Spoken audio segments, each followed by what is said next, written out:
अगली न्यूज देखते हैं। नमामि गंगे की तर्ज पर होगी गोमती समेत अन्य नदियों की सफाई। प्रदेश के 12 और शहरों में प्राचीन नदियों का किया जाएगा कायाकल्प। राष्ट्रीय स्वच्छ गंगा मिशन के तहत जिन्हें कोविड से डर था वो कांग्रेस से डर गए। जिन्हें कोविड से डर था वो कांग्रेस।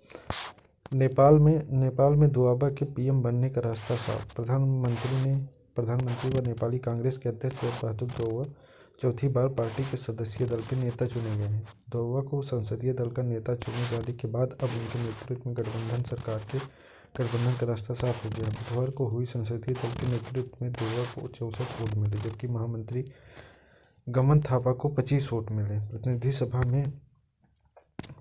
सभा में सबसे बड़ी पार्टी बनकर उभरी है। चलिए अब अगली खबर। 2024 में लॉन्च होगा गगनयान।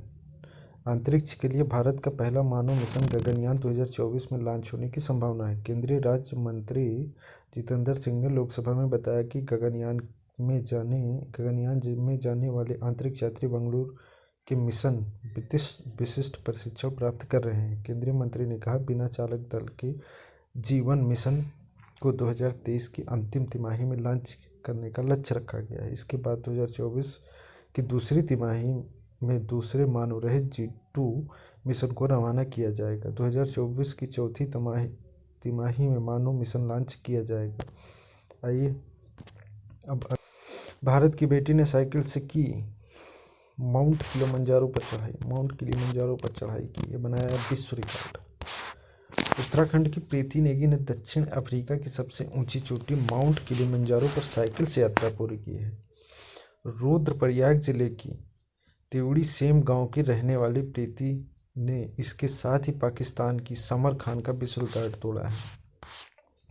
प्रीति नेगी को याद रखना बहुत ज़रूरी हो गया, क्योंकि उन्होंने इसका रिकॉर्ड तोड़ा है। उन्होंने साइकिल से माउंट एवरेस्ट की चढ़ाई की है। इसके पहले देखिए पेट में क्वेश्चन पूछा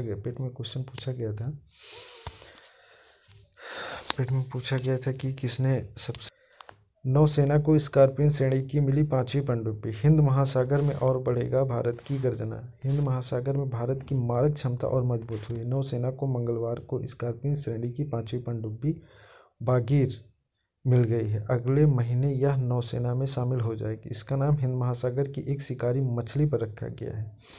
ये प्रोजेक्ट 75 के तहत यह पनडुब्बी फ्रांस के सहयोग से निर्माण किया जा रहा है, जिसमें कि 6 पनडुब्बियों को शामिल होना है। अभी एक बागसीर बची है, वही बागसीर शामिल हो जाएगी, 6 पनडुब्बी हो जाएंगे। प्रोजेक्ट 75 के तहत किसके साथ सहयोग करके? फ्रांस के साथ सहयोग करके बनाया गया है।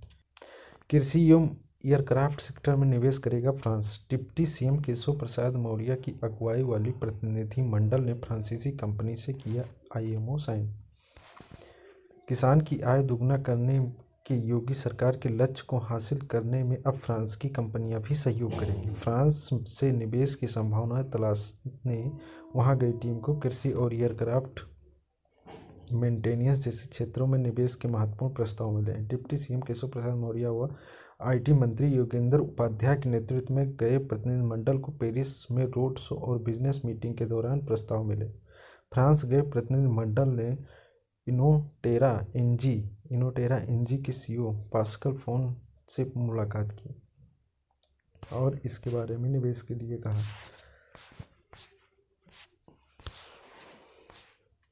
दुश्मन की वायु रक्षा प्रणाली ध्वस्त करेगी मिसाइल।